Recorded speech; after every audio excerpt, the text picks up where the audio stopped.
I'm here with Jordan Anderson and Jeb Burton of Jordan Anderson Racing here at Talladega. Jordan, first I want to talk to you. Obviously, you've had the highest of highs and lowest of lows here between your crash in 2022 and also JR's first ever Xfinity win last year. What are kind of the emotions for you just walking into this place, going under the tunnel, just knowing all that's happened here for you and your team? Yeah, it's no doubt a special place for us. I mean, Jeb's win here last year was definitely a highlight for our team, and just such a big opportunity for us to get on that stage and to compete for a win and then bring one home is and was a big highlight for us. The first one's always most special. So to come back here, we've got 3 fast cars. We've shown that the speedway stuff is a package that we've kind of figured out, and we know this is an opportunity race, so we try to make the most of it. But to come back here a year and a half later, this will be my first time racing here since then. It'll be cool to check that box, to get back out there again, and kind of get back on the bike after falling off of it. So to be able to get back out here and run since that is going to be special, and hopefully go out there and run. I mean, we were top 5 when that happened, when the fire happened. So hopefully go back out there and run good again this weekend and finish it off. And for Jeb, how important is this track to you, given that now you are now a 2-time winner here in the Xfinity Series? Yeah, I'm not sure what it is about Talladega, but it's always suited me well. I led the white flag lap in the 8 car here, so almost had 3 trophies, but last year was really special. Just I didn't have a very good year in 2022, and to come here with a new team was really cool to get the organization its first win, and then a shot in the arm for me and all my partners as well. And we've had a tough year so far this year. We've had a lot of speed. We've had more speed than we've had last year, and just a lot of bad circumstances have happened. So just want to reset and put together a solid day tomorrow. And like Jordan said, we emphasize on this race and Daytonas that we can have a shot to win, but really just want to go out there and do our thing and try to be there at the end.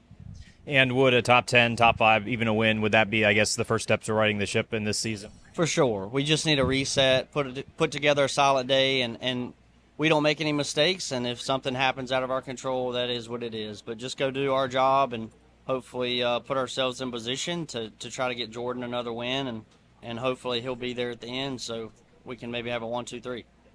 And Jordan, back at Daytona, you finished in the top 5 along with Parker Retzlaff for a double top 5 for the team. Outside of the win last year, how important of a day was that? Was that arguably the second best day of the team? Yeah, no, that was a big one. All 3 cars ran up front all night and had really good speed, and to be there at the end again. I mean, I think if I was doing this a little bit more when I got out front there a few laps ago, I probably wouldn't have given it away the way I did and got too far out front. So it's tough to hop in these things and not race every week, because the field is, I mean, it's stout. I mean, there's a lot of guys that have a shot at winning these things, and to not be able to be out there every week, you got to come in and really pick up the pace. So that kind of plays in my favor some on the way these races play out, because I'm definitely more on the conservative side when they fire off and kind of wait to go hard at the end. But no, Daytona was big for us earlier this year, and it's, again, all those moments are special for us, because this thing is still we're very much a challenger team in this garage here. We're new. We're figuring things out as we go. So anytime we can have a day like that, it's for sure a highlight for us. And we're still very early on in the process of growing this team, and we've got a lot of good guys. We made some great hires this year to bring in some people in, both in the road crew and the shop crew, to help. We invested some more in different things for the shop to make our cars better, and everything. It's just a full package. It's not one thing. It's probably 100 different things that have led to it all. But hopefully we'll bring home a trophy at the end of the weekend. And on the topic of Daytona, you made your return to Xfinity last year, and in doing so, Jeb got to run his father's 22 car in a special one-off. Jeb, what was that experience like, and be able to do that for one race? Yeah, that was really special. That was pretty neat. Probably never have that opportunity again to run the number. Penske allowed me to do it, so appreciate Mr. Cindric over there allowing that to happen. But yeah, that was a really special day to honor Dad and his team that did so much with little. I feel like he was in a similar situation. I feel like Jordan said, we don't have all the resources that some of the big teams have, but we outrun a lot of big teams every single week. So proud of what my 27 group has been able to do this year. We don't have the results to really show that, but our speed is getting better every single week, and we're learning together. So excited about the future and just ready to get in the race car and try to put together a storybook day tomorrow. And for Jordan, since returning from that Dega wreck, you've been making starts on the Superspeedways. You were announced for, the Daytona, Talladega, plus Atlanta. Is there any plans for you to do more beyond those? Yeah, it's just kind of a race-by-race basis. We did this to come to all 4 Speedway races just because there's that new rule coming out next year where the Speedway cars will be a little bit different. So we've got a lot of them in our inventory, so might as well use them up and go run. And don't ever want to get to the point where running the third car takes away from these guys. The priority is Jeb and Parker and making sure the 27 and 31 are the best they can be. And if we have inventory and we can sell sponsorship and we can put a car together, and it's good to have a third car because we can do a little R&D and try some stuff on it and get creative and think outside the box. And we've learned a lot that way. So if it makes sense, we'll do it.